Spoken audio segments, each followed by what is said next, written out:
This week on the Eldritch Lorecast. And dude, man, that was so smooth, and then it just all went to hell in a handbasket for me. Be willing to bet a lot of money in my firstborn. Wow. Sorry about that, Rory. I love spending money. Don't change the game too much because we don't want people to revolt. Dungeons and Dragons as a brand is terribly under-monetized. Well, two things, and then hopefully I'll remember the second as I go into the first. Hopefully I'll remember the first. Now I can't remember the first. Crust of shame, quote of the day. Yeah, we're full of beans today, I can see. This is our exciting D&D podcast where we talk about the weather. All that and more right now.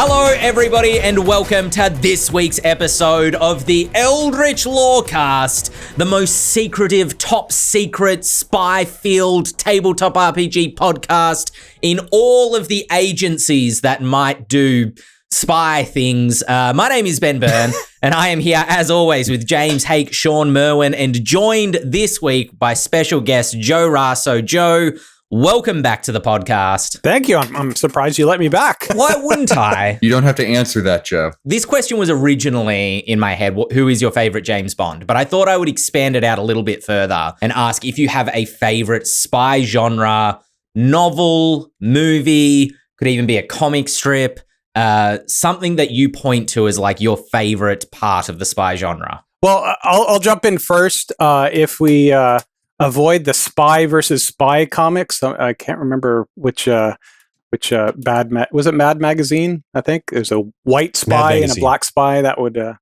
I'm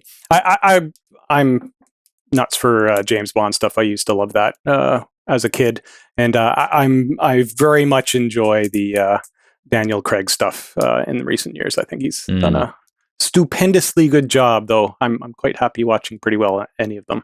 Pierce Brosnan was like my James Bond growing up, but I have to say I think I do prefer Daniel Craig. Also, kind of having an arc on those movies. I lost track of them at one point, but someone who didn't is James Hake, who watched them all recently. Do you have a favorite Bond and or spy genre thing? Yes. So before there was James Bond in my life, when I was an infant child, basically, I played a point-and-click adventure game called Spy Fox. It was a total James Bond send-up. It was by Humongous Entertainment, the guys who made the Pajama Sam and Freddy Fish games. I mean, this is a game for 3 and 5-year-olds, right? And that, from a very young age, cemented my love of the big, bold James Bond style spy stuff. From Bond, though, Daniel Craig was my favorite for a long time. But in that rewatch of every Bond film I did last year, I really came to appreciate the sort of underrepresented Timothy Dalton. Poor Timothy Dalton, whose third movie got canned due to contract reasons and then gave way to Pierce Brosnan's GoldenEye. If you haven't seen what's it called? The Living Daylights. If you haven't seen The Living Daylights, that's one of the best Bond movies out there. Really good. Yeah, I haven't seen many like pre-Brosnan, I don't think. I've seen bits of like Connery, but Dalton's probably a good call because all I remember, every time somebody says Dalton, all I think of is, if I'm thinking of the right guy, is a poor gentleman with a like church steeple up through his lower jaw from Hot Fuzz. That's Timothy Dalton. That's my Dalton knowledge. Shawn Merwin, how about you? Do you have a favorite spy genre thing? I do. I prefer a little bit more understated than James Bond. So John le Carré is something that I've come to enjoy because I'm a history buff. You know, Le Carré's stuff is much more steeped in real history, sort of the Soviets versus, the West. And it's much more of a sort of a humanistic, people are flawed and we're going to take advantage of those flaws, or God forbid, take advantage of their kindness to get what we want. And so I really enjoy those novels, and then some of the movies or series that have come out, like Tinker Tailor Soldier Spy and Smiley's People, the George Smiley series of stuff. But the thing that I want to see, setting aside what we're going to talk about a little bit later, is there's a game called Night's Black Agents, which is Jason Bourne versus vampires, right? It's the spy genre where you're a spy, but you've been burned. You've been shunned by your agency, but you also know that there are vampires in the world doing bad things. So you sort of have to come together and fight these vampires. And I would love to see movies based on this thread. Night's Black Agents has the one published campaign that is the top of my I must run this before I die list, which is the Dracula dossier. The published campaign has got a campaign book, but it comes with a special annotated copy of Bram Stoker's Dracula that has been in world annotated by the CIA and the Knights Templar, and it treats it as if Bram Stoker were writing a sort of factually misrepresented history of the actual Count Dracula in whom you are hunting in this adventure, and you have to unravel all the clues, kind of Da Vinci Code style, that have been kind of left in this annotated book and track down Dracula. Sorry, when did you say you were going to run that for us? Hey, don't tempt me. I'll do it. I feel like that's going to become the running gag of the Lorecast. I think last week Dale was describing something. We were like, so when are you running that? Like, we'll jump on that for sure. Yeah. Well, speaking of spy genre thriller adventures and investigating out new information, I don't know if a lot of this is public yet whatsoever. So we're breaking news. We have Joe Raso on, as somebody managed to guess at the top of the when we started streaming. Joe is here to talk about Fables, the next chapter of Fables, the next adventure, Fables Part 3, if you will. Fables the third Fables, which is starting in January. Joe, do you want to tell us what the title is and what the elevator pitch is for this new Fables, which is starting in January? So our season 3 is Agents of the Empire. And this is the first thing that I started working on when I joined Ghostfire back 8-9 months ago, whenever it was. And James gave me this wonderful 1-page concept document and said, here, go run with it. And then I panicked for about a week or two. But then the campaign that we're releasing in January basically came out of that one concept sheet. And I wish I could remember the exact, you had a lovely quote right at the beginning, James, on the, I think it was concealed magic wand, tuxedo, martini, shaken, not stirred, was the start of the document. And so we're really, the session or the campaign is inspired by the whole super spy genre movie stick. And what we did was we started, or maybe I'll backtrack a little bit. In season 2 of Fables, we had Pirates of the Ethereal Expanse, where the players were pirates and going up against the nasty Caroline Empire. I think James pronounces Caroline differently than I do. Yeah, I got in trouble for that. It rhymes with Charlemagne. Charlemagne. That's why it's spelled so dumb. and well, with James's pitch, we twisted it so instead of them being the villains, you're actually agents on the home world of the Caroline Empire, and you are there to protect the citizens and the empire itself from those shadowy threats that large military brute force can't actually resolve. So you're super spies in a fantasy setting.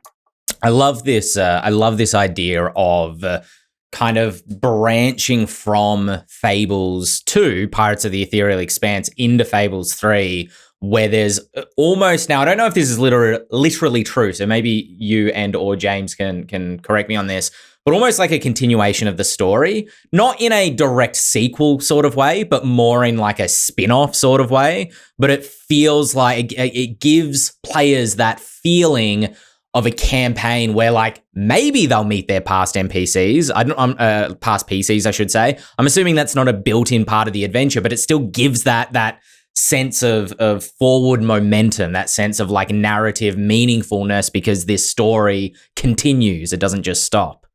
Yeah, and I guess the way to describe it as spin-off might be the better description. For those who have played season 2, Caroline Empire has a permanent gate from their home world onto the ethereal expanse, and allowing them to shuttle their massive, powerful Ethereum-powered ships into the seas, and that's why they're such a dominant and scary force there.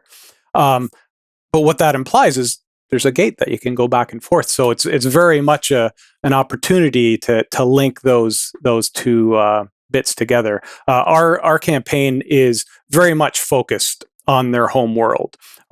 So where in the Expanse, the Empire's a horrible expansionist kind of your typical expansionist empire thing. Everybody will rail against it. On their home world, the Empire's actually a good thing. The formation of the Empire ended a century of bloody conflict between these city-states. And since the Empire is formed, the world's been mostly at peace. Technology has just jumped forward leaps and bounds because of their connection to the ethereal expanse, and that's led to a big piece of this new campaign, Magitech. It's everywhere. It's magic and technology kind of morphed together to create wonderful new stuff. So it's a fun way to get that super spy tinkering mechanics in a story. But just because the Empire's safe and warm for people in it doesn't mean that they don't have plenty of villains looking to bring it down or inflict their own damage against their citizens. So that's where the players are come in. They're there to protect the Empire and the citizens from these nefarious shadowy agents.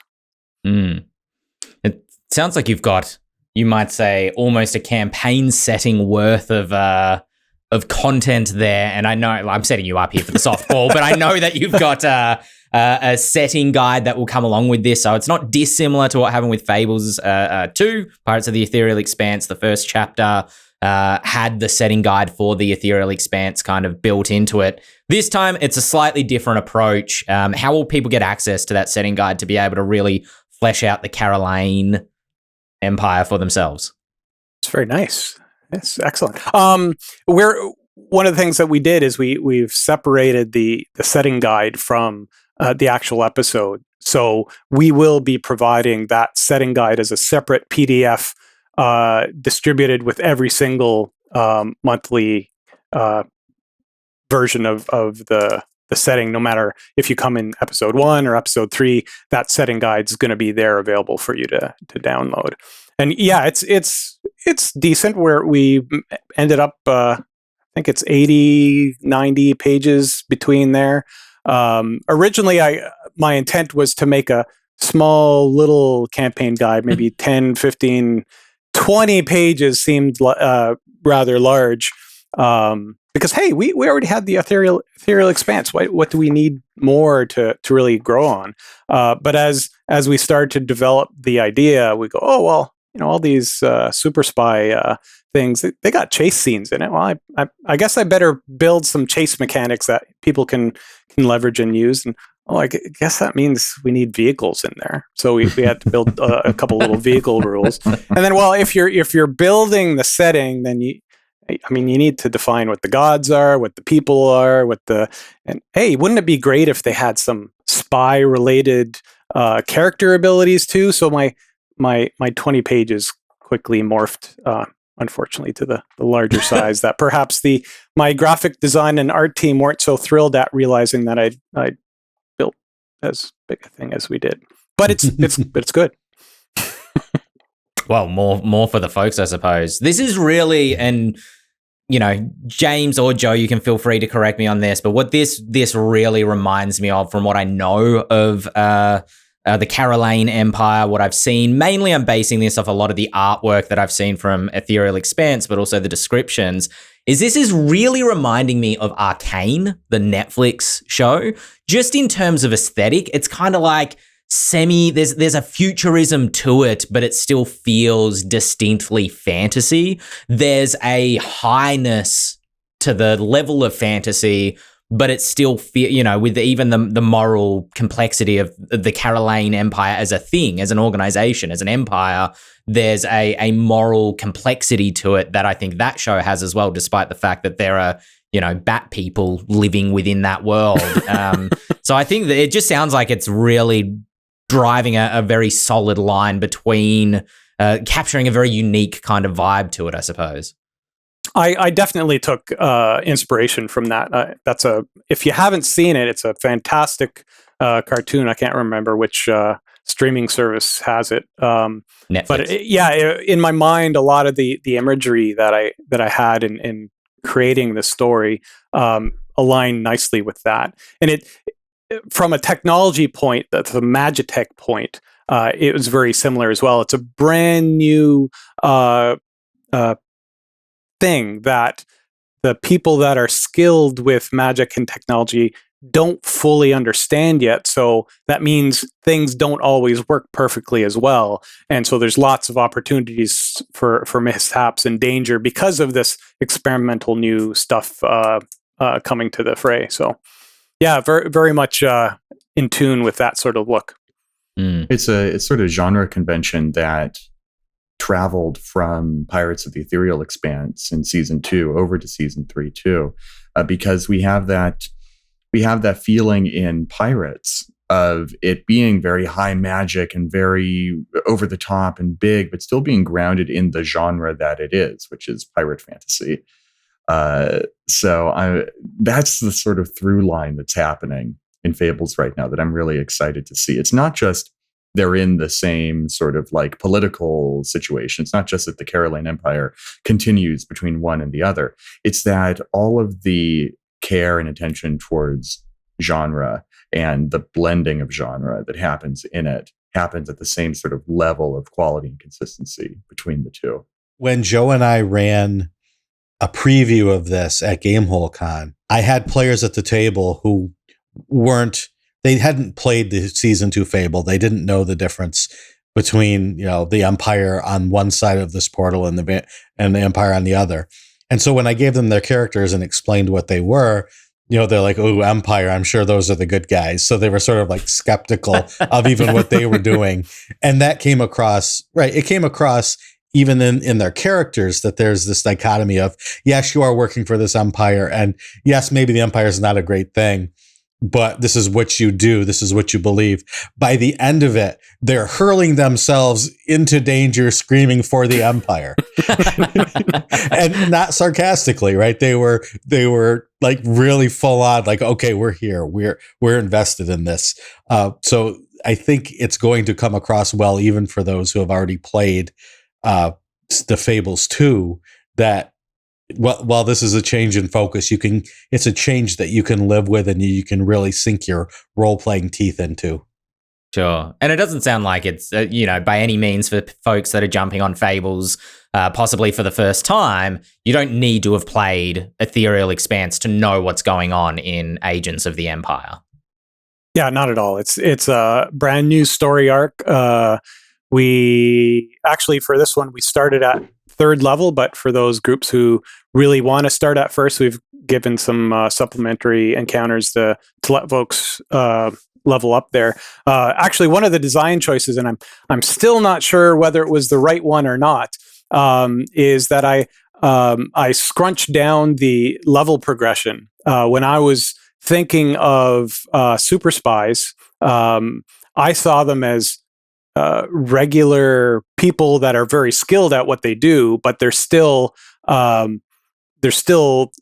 threats that an agent may die if they make the wrong choice or get locked in that room that's flooding with water, and they don't have the superpower abilities that in D&D a high level character might have. So a design choice we made was skinning it down so every single episode is now just one character level. So our first episode is level 3, and then second is level 4, and so forth. Well, I'm a fan of slow character progression, so that sounds great to me. Fables Agents of the Empire launches from the 1st of January 2023.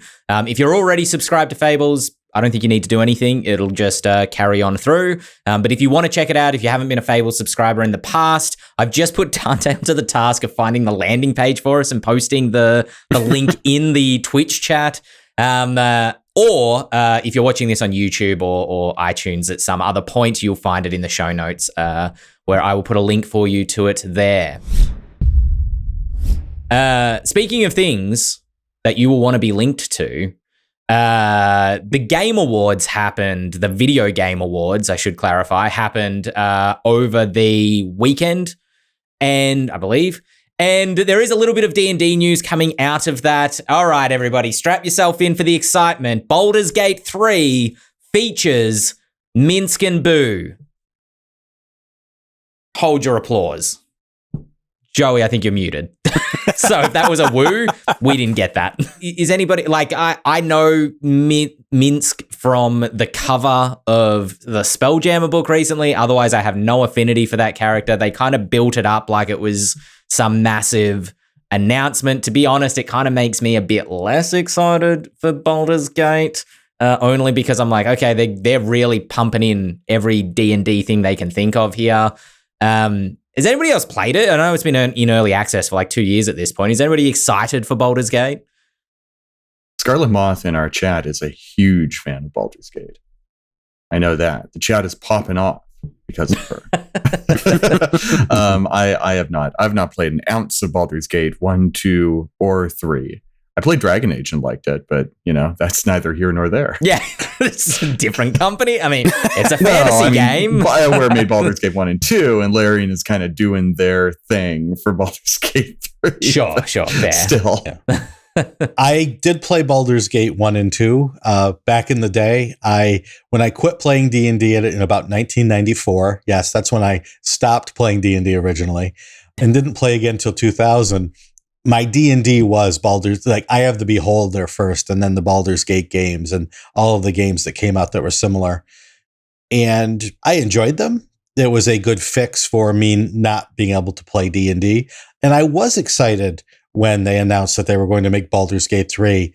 And I was all excited, and I wasn't going to do the beta. I was going to wait until it came out. And I was waiting for it to come out, and I was waiting for it to come out. And I'm still waiting for it to come out, although now it's going to come out in 2023.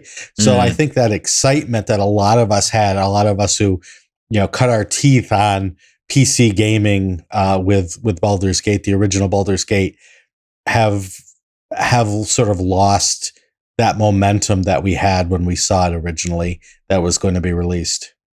Yeah, that's fair. I'm excited. I too played with the same Baldur's Gate earlier PC things, because I didn't get to play D&D with my group all that often. Our group had moved aside, so that was the way I got to enjoy D&D. And so yeah, Minsk and Boo came, I think it was from Baldur's Gate 2. I can't remember which.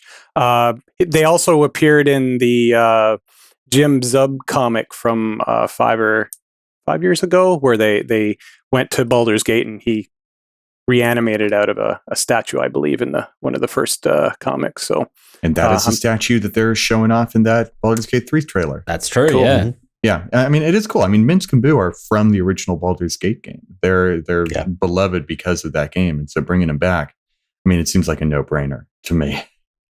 Yeah, for sure. I mean, it was funny because I was having this discussion with Dante just yesterday, because I'd played previous Larian games, and we've actually talked about this on the Lorecast before. Dante was reminding me where apparently Dale kind of dumped on Baldur's Gate 3 a little bit. I can't remember for sure, so I apologize if that's not quite the case. But to be fair, I mean, this sounds sick. The thing that got me interested was not another Dragon Age-like experience where it's like, pick your party, go out and do an adventure and a story will kind of unfold in front of you. While I'm all for those sort of games, I kind of need a bit more of an immersive more cinematic sort of storytelling experience than those older school style RPGs tend to offer, which are very top down and kind of separated from the characters on some level. It takes a bit more investment for me. But what Dante was describing was you can play this multiplayer. You don't need like any of the NPC party members to join your party. You can entirely play it with a group of, he was saying 4 friends. I don't know if the group size is larger or smaller than that. And that like during one early cutscene, some important NPC was giving a very honest, very like, cinematic kind of speech about what the party must accomplish. And Dante's trying to figure out, just while this cutscene is happening, how to cast Eldritch Blast, and accidentally yeets this NPC off some bridge in the middle of them talking. And It's just made me go, they are making D&D as a video game, because that is the experience of running D&D, you know? Like I didn't realize that Baldur's Gate 3 quite had that level of D&D-ness to it. So speaking of checking things out, there was a recent, now this was an investor's call that happened between, I believe, Hasbro CEO Chris Cox, whose name has appeared on this podcast before, and the current Wizards of the Coast CEO, Cynthia Williams, whose name has undoubtedly occurred on this podcast before as well. They were having an investors call, so this was not aimed towards the audience of Dungeons & Dragons, but there has been an interesting kind of quote that has been going around ever since. I'm going to paraphrase it a bit here, which is basically that Dungeons & Dragons as a brand is terribly under-monetized. It was something like that, some qualifier under-monetized brand, and that they are setting up a strategy to increase the monetization of D&D as a brand. Shawn, do you feel monetized enough? Do you feel like you could be more monetized as a fan of D&D? I would happily be more monetized. I'm going to, open a GoFundMe and we can monetize me as much as anyone would like.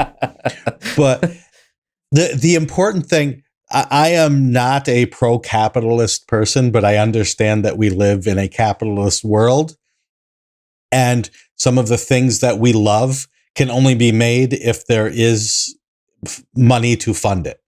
So with that in mind, when I see monetization, I cringe, but they weren't necessarily just talking about the game. And I think that's what a lot of people took it as. A lot of people took it as, oh, great, they're going to raise the price of the game or of the books or of the content.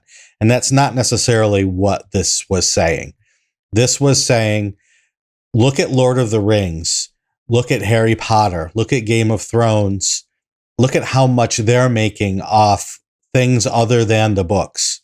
Mm-hmm. We should be able to do that with D&D.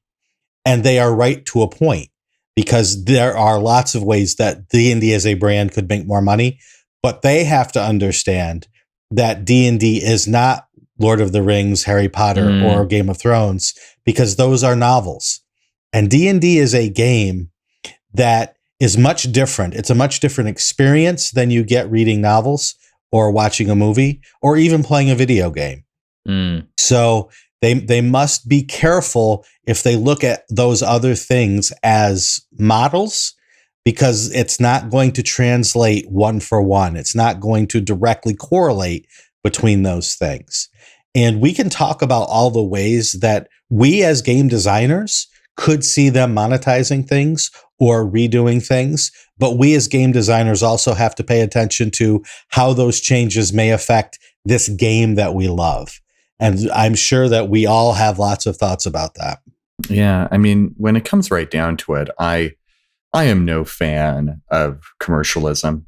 I am no fan of excessive, the sort of compulsive need to display your fandom like a badge of honor in that way. We've got a great sort of collectible hobby as it is. I think that's the way that people, right. I mean, like, books on a shelf is one thing. I mean, if you could see my shelf in this, I would gladly show off the shiny badge of honor I'm wearing. But like, I don't need to wear D&D branded clothes any more than I already do. I mean, I was about to say, does your shirt say GM on it? Like, well, actually, this is for a YouTube show. This is Game Maker's Toolkit. This is something different. Gotcha. But when it comes to making things like, action figures or Funko Pops or things like that, I'm like, I don't care. That doesn't make my life worse in any appreciable way. That's very different from the game all of a sudden having, being predicated on player focused microtransactions, which I think is what people really fear is going to happen. Whenever this fancy new Unreal Engine backed virtual tabletop that 1D&D is kind of pushing as a major selling point of their new expansion, we will see, I'm sure, if they have a like Fortnite style season pass for Dungeons and Dragons 1. They'll probably do something like that. They will probably use every casino gambler's trick in the book to loot box and season passify what they're doing. And I think that's reasonable reason to be annoyed. But the thing to remember is that you don't have to buy into it. You don't have to pay for fancy schmancy stuff. Your D&D game will be just as good as it ever was by you being a disappointing consumer in Wizards books. You can play with your pen and paper and your free rules, and you will be just as much a fan of D&D as someone who has bought everything, every Funko Pop, every character skin, every whatever that shows up on the internet. Yeah, I'm slightly optimistically naive, probably, in that I to me, it was just corporate speak, because at the end of the day, the corporation has to make money to pay all the employees that they have in their doors to continue to function. I myself am looking forward to seeing D&D Lego components out there. To be able to, like, I would have adored that as a kid, to have D&D and Lego mushed together. And I remember one creator, was it Cook? I can't remember who, said they did a pitch back probably 15, 20 years ago to try to get Lego and D&D together, and it didn't fly then, but in the modern day it does. So those are the things I'm hoping to see.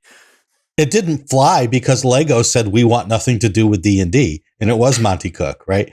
And so we can be happy that we're past the point where we as D&D players are looked down upon by other games for playing this game, right? We've made it through that crust of shame that we play D&D. Crust of shame, quote of the day. Yes.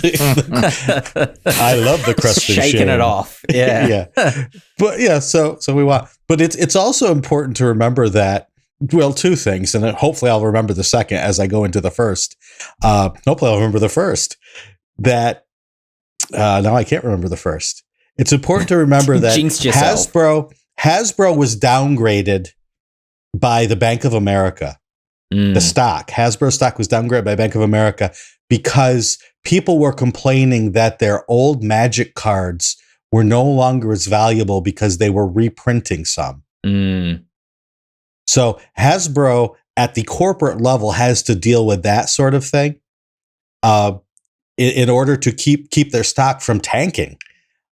So part of this fireside chat that we're talking about was in response to this sort of business looking at them for not monetizing games enough or doing things that will decrease the value of their product, of their brand, of their net worth. So this fireside chat was saying, look, we made Magic a $1 billion product. Now we're going to do the same thing with D&D. And here's how we're going to do that. So, as even if these people who were giving this fireside chat love D&D, they still need to answer to that other sector of life that they live in as CEOs and presidents of major large corporations. For sure.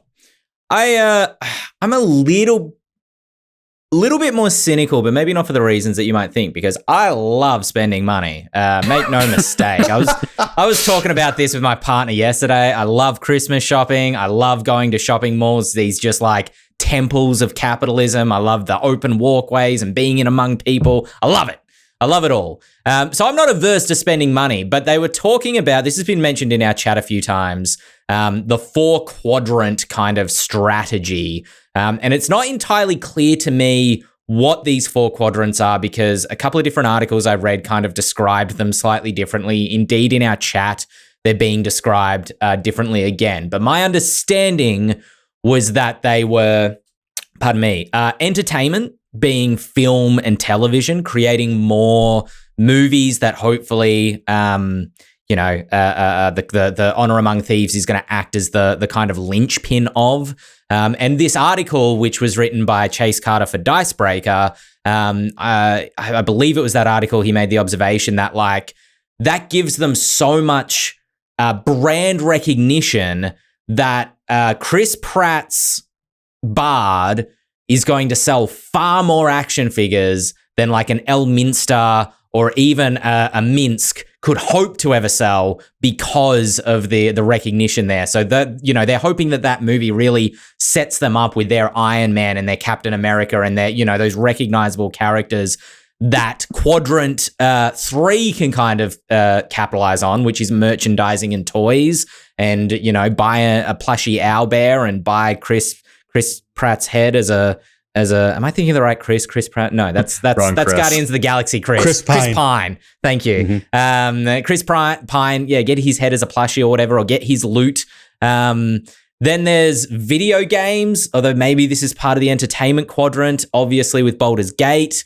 It seems like they're kind of ramping up. They're going to be releasing, I actually forgot to mention this a moment ago, in August 2023 is an announced kind of release window for Baldur's Gate. So, do they try to tap BioWare on the shoulder to do some other, or EA or some other video game publisher / developer to create more AAA titles? And then the kind of digital marketplace, D&D Beyond, and the game itself being one of these other quadrants. And when you have that being like the reason this exists as a brand, only being a single little part of their strategy for continuing to monetize this brand, I guess my cynical brain worries about like how much effort is being put into the game, being put into those products, whether we see bookshelves like this in the future or whether it really all they try to monetize it through D&D Beyond. With the release of the Dragonlance monster compendium, they didn't even release a PDF of that. You have to go to D&D Beyond and interact with that website to be able to get access to those monsters, unless you screen cap them. Sorry, something in my throat there. That's a bit weird. Get a lozenge. Yeah, maybe I will. Anyway, wrapping this TED Talk up, kind of my concern being that the priority is not the game anymore. The priority becomes the other quadrants because they're open to earning so much more money. Well, and I want to chime in with the fact that this was known as a Wizards strategy 7 years ago. In 2015, that was the goal, and Wizards was not being particularly shy about letting people know that was the goal either. D&D was transitioning from just a game into a brand. And that's why D&D has board games. That's why D&D has video games. That's why they're doing all this other ancillary stuff with D&D. That's why D&D is in Stranger Things. All of that is part of the broader cultural phenomenon that is D&D. And so this is not really a change. We're just seeing this goal, which I imagine has been kind of sidelined and backburnered a number of times as Wizards has kind of gone through their metamorphosis, their will they, won't they try to make D&D $1 billion brand like Magic is. It's now starting to come to fruition. And we will see if they manage to get it right. Like you were saying, Ben, they've got a lot of characters that they could probably monetize real hard. Like, if you need an example of how a game focused brand can do that, just look at World of Warcraft. Look at how they're able to monetize their extremely popular lore characters: Deathwing, Jaina, Arthas, Thrall. I mean, in nerd circles, these are household names. And D&D has a couple that are like that. They've got Dritz, they've got Minsk and Boo, maybe. Just like you had to stop and think. I don't know. You know, D&D has a lot of great characters. There are characters in Waterdeep Dragon Heist who I adore, who I think could be headlining characters. I think the new Blackstaff is amazing. You know, Jarlaxle is incredible. Manchun, their Lich turned simulacrum evil wizard villain, is amazing. They've got all these characters. Yeah, but that's the thing that I was saying a moment ago, is I don't think those characters are the characters that are particularly ripe for monetization, unless those are the characters that Chris Pine and his friends are playing in the D&D movie. Exactly. Those characters need to hit the big time before they can kind of go out that way. And I do think it's interesting for that reason that the D&D movie decided to invent their own new characters for the guys to play. The only lore character we've heard of so far is what's his name? Lord Daggalt Neverember, who is being played by damn it. I'm not prepared for this. I know the actor. Hugh Grant. Yeah, Hugh Grant. Hugh Grant is playing lore character Daggalt Neverember, the guy who's kind of the one behind Dragon Heist because he stole some gold. But he's not a character I would particularly say is a monetization driving character either. He's just kind of some old politician. Yeah, Moth brings up Vecna. Vecna's another great character, and it looks like they kind of tried, but it seemed like a bit of a half-hearted effort. They had a Funko Pop and a D&D Beyond expansion, and that was kind of it. Well, that's what I wonder is, like, do we get now I'm just blanking on city names, but a Baldur's Gate, let's say, set game or book in future that has Chris Pine's bard showing up as an NPC in that adventure, and it's kind of Chris Pine in the slightly, dreamy D&D artwork, kind of standing there going, "Hey, you can get these rumors from this dude," the plan maker, they call him. He is a Harper. This goes back to the point I made originally, which is D&D is not video games. D&D is not movies. D&D has always been D&D.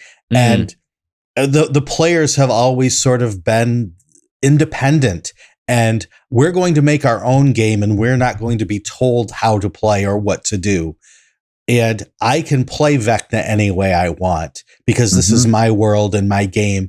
And this is a toolbox. This is a toolkit which I am using to make my game with my players. And I don't want to be told who Vecna is. I don't want to be told who Drist is. Drist is not a good example there, right? I don't want to be told who Elminster is because I want to play Elminster as who I want him to be. So that's the sort of baggage that D&D itself is holding as it tries to make these new characters that can become quadrant 1, 2, 3, and 4 revenue builders. Yeah. Horrible Cabbage in chat brings up a really good point.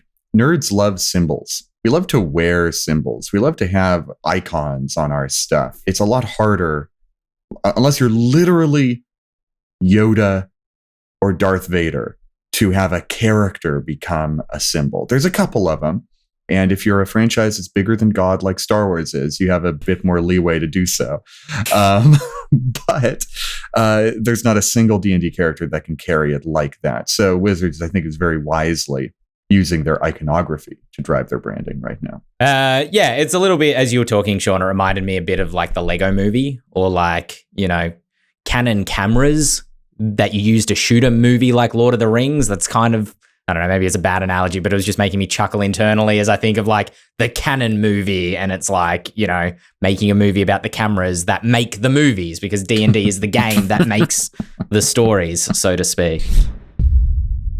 Speaking of things that make me chuckle, I was watching a podcast just before, actually. You might have heard of it. It's called Mastering Dungeons. Teos was talking about the 1D&D playtest results and said that it's a bit like having a 9-year-old give you or tell you about their scorecard rather than actually showing you the scorecard itself. And it did feel a lot like Wizards of the Coast with these playtest results were patting themselves on the back a little bit. The Jerry Smiths in that one episode of Rick and Morty all shaking each other's hands and congratulating one another.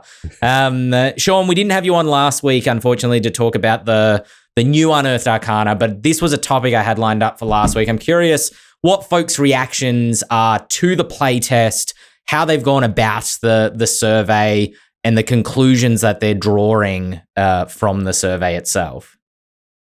Surveys are like statistics, right? There, you can get any answer you want from them, and then there's lies, there's damn lies, and then there's statistics.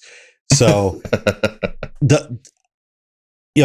nerds are horrible at believing what people tell them when it's their area of expertise. So, I would hate to be anyone that has to create a survey, because as soon as you put the survey out, and you get more people complaining about the survey than you do respondents to the survey. But I understand that, there are good questions and bad questions in surveys. My whole thing with the survey results is, who are the people that are going to be answering these surveys? They're going to be the most entrenched, excited, or skeptical fans of your game.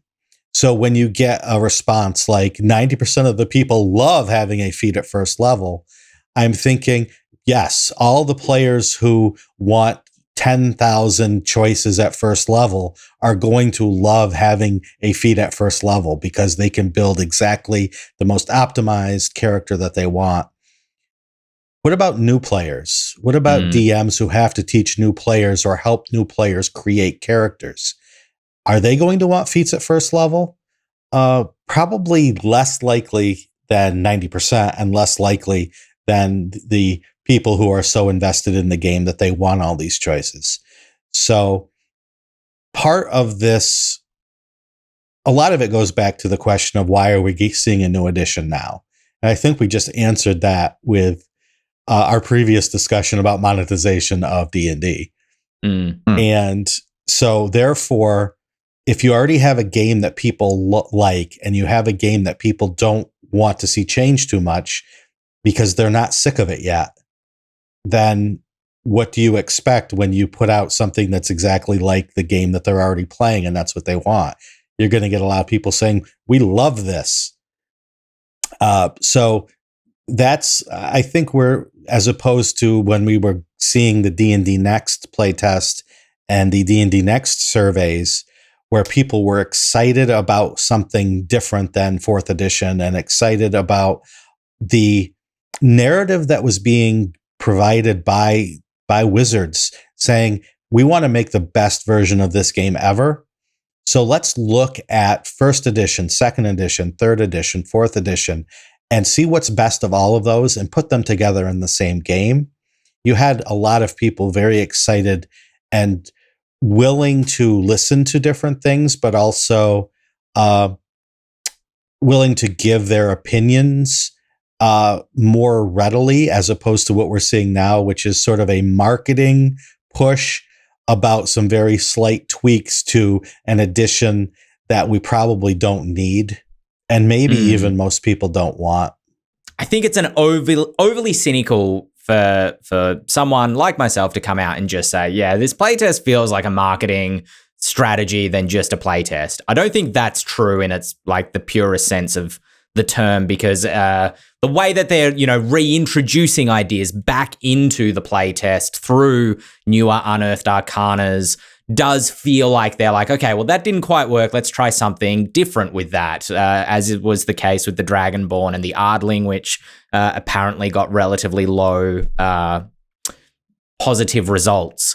At the same time, I didn't take the survey because, as was noted again on Mastering Dungeons, that thing was intense. Like, it was I, maybe got a little bit of the way through it, and then I was like, I gotta like cook dinner or something or feed my dog. Like, I can't sit here for an hour and fill this thing out.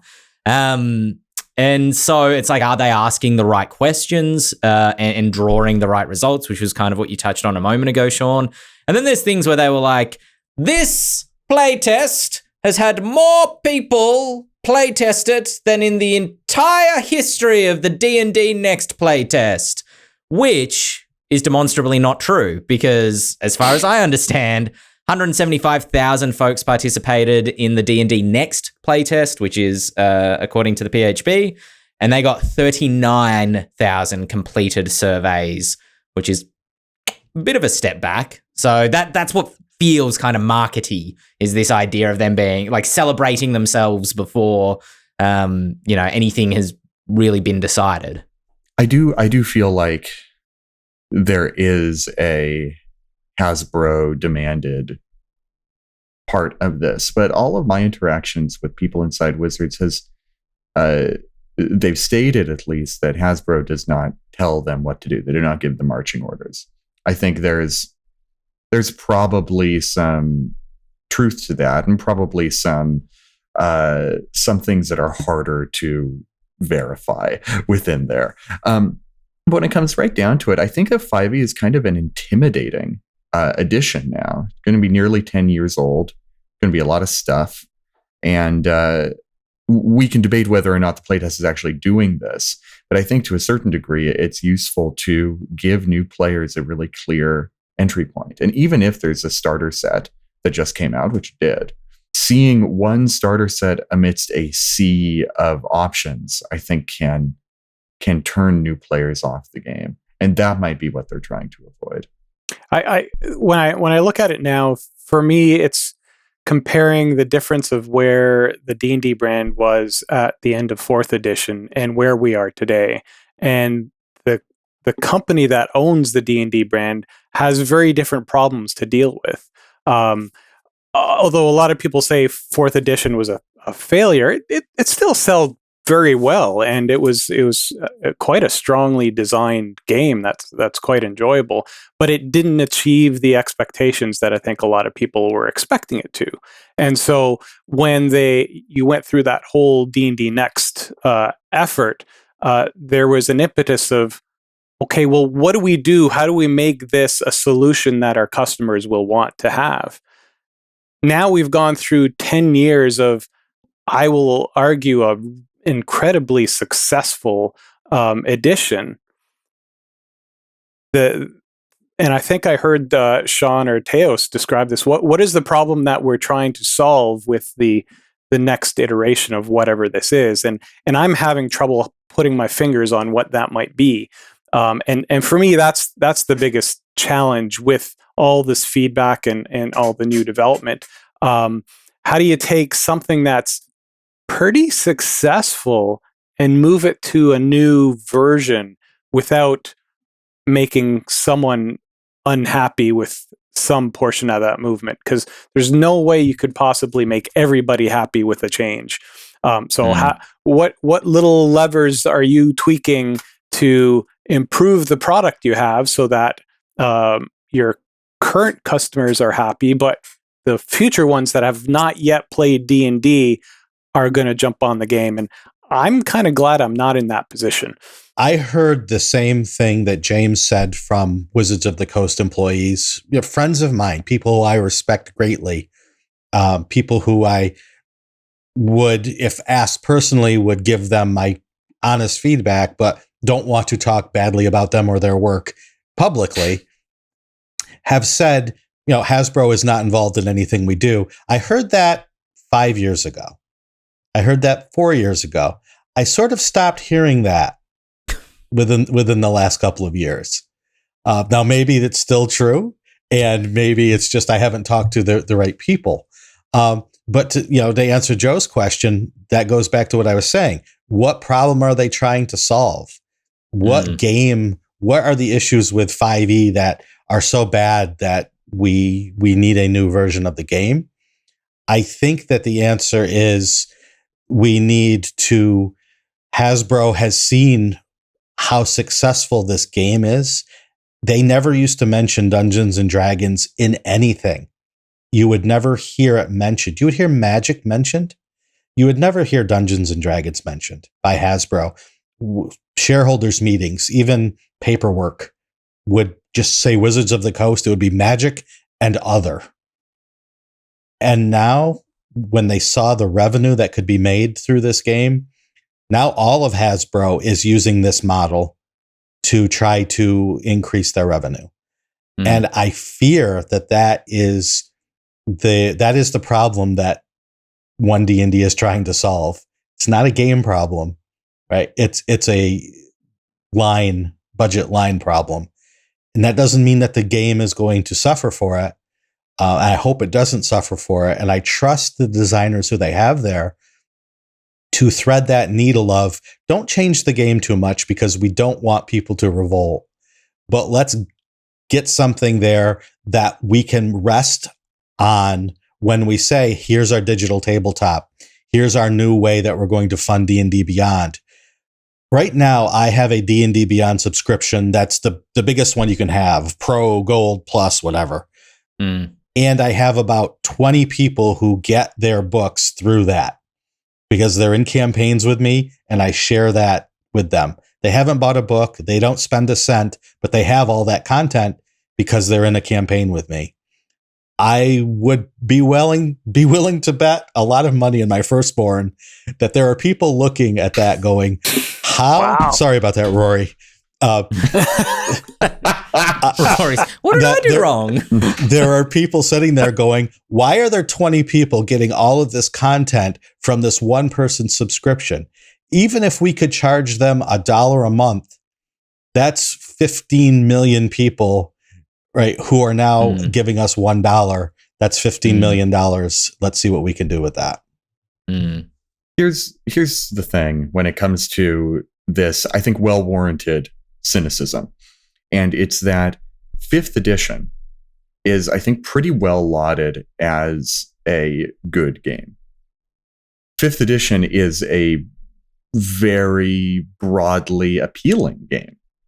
And it's good, especially within those parameters. But if you look at a game like 1st edition or a game like 4th edition that have a certain kind of person that wants to play it, they appeal to a certain kind of person. Those people, I think, are tired of playing 5th edition.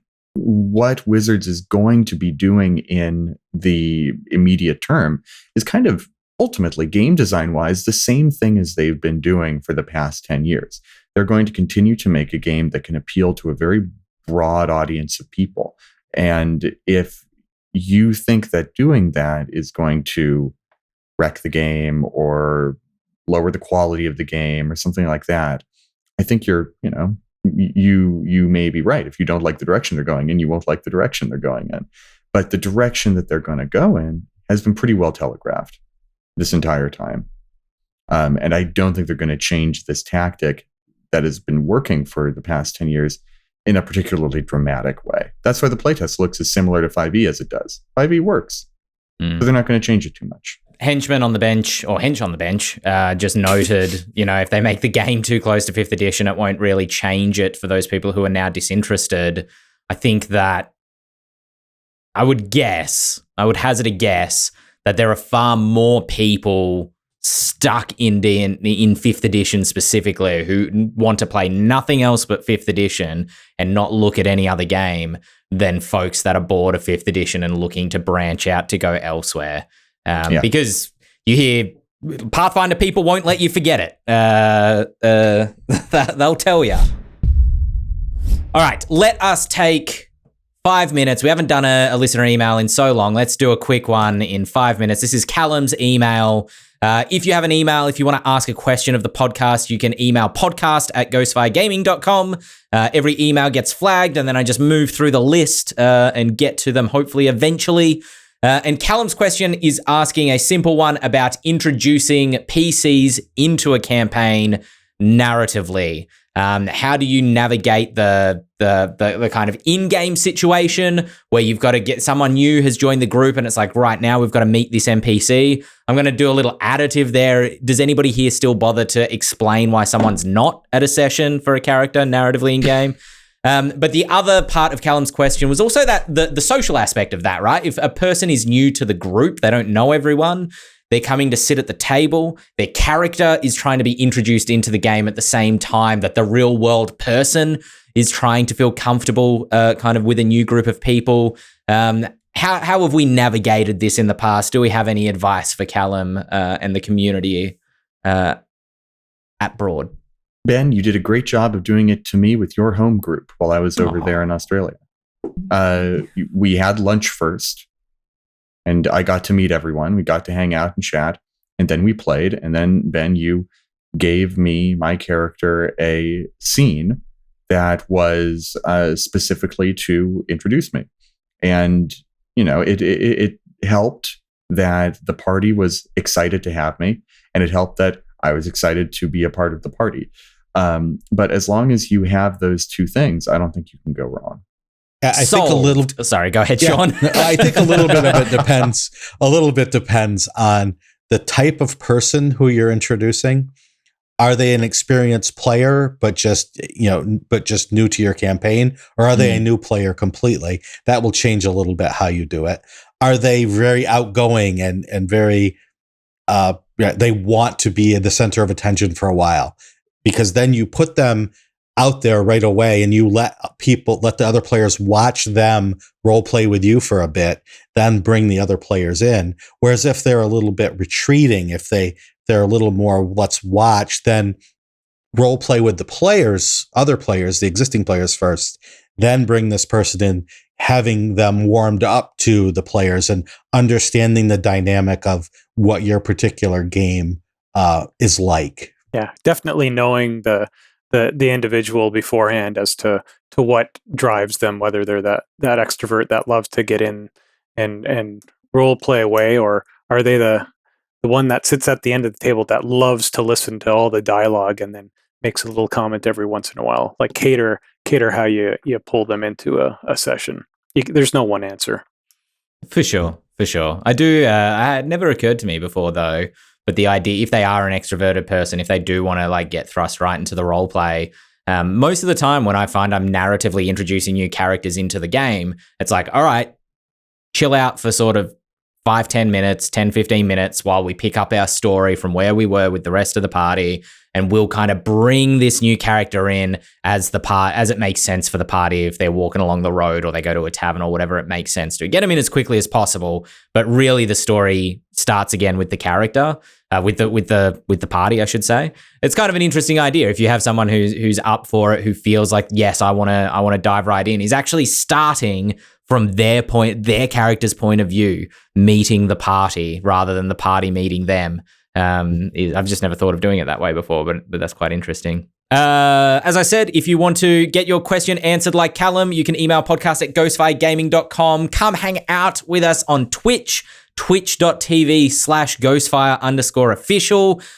We're here 7 p.m. Eastern Standard Time, 4 p.m. Pacific, 11 a.m. on the Tuesday. So it's Monday for the US times. On the Tuesday, Australia time, 11 a.m. We're here next week streaming, and then we are taking 2 weeks off from the stream. There will still be a podcast on YouTube and in the iTunes, Spotify kind of areas during those weeks, but we're taking a little bit of downtime. We pre-recorded those episodes. But hope to see everybody in the Twitch chat here next week. Thank you for joining us. Man, that was so smooth, and then it just all went to hell in a handbasket for me. Just my brain melted. Yeah, Australian Eastern Daylight Time is what I mean. Scarlet Moth, thank you. I do mean that's the Lorecast, folks. Yeah, I forget about the rest of Australia sometimes. Cool. I've been Ben Byrne here, as always, with Shawn Merwin, James Haig joining us this week, Joe Raso, and we will catch you all again next week.